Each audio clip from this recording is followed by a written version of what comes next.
Ito naman ay galing kay Mark. Please don't phase out our traditional jeepney. Ito po ay simbolo ng Pilipino.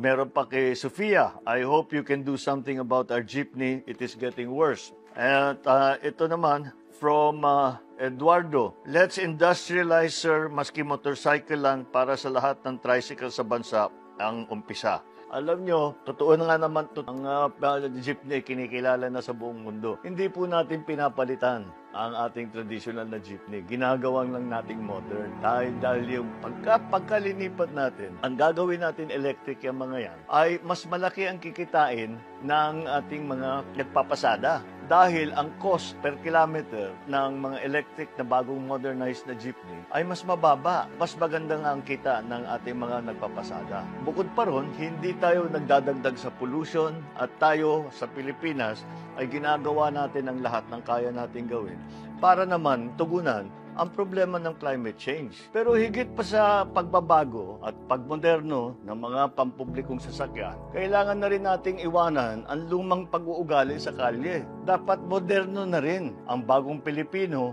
ay disiplinado sa pagmamaneho. Nagbibigayan, may konsiderasyon sa kapwa, sumusunod sa batas, trapiko. Yan ang mga kailangan nating i-modernize din. Tama na yung mga madamot sa daan, mga nagbababa ng pasahero sa gitna ng daan, mga hindi ginagalang ang bike lane, hindi pinapadaan ng mga ambulansya, pagpapark sa tabi ng daan na nagiging obstruction sa daloy ng traffic. Bagong Pilipinos na po tayo, disiplina ang dapat pairalin.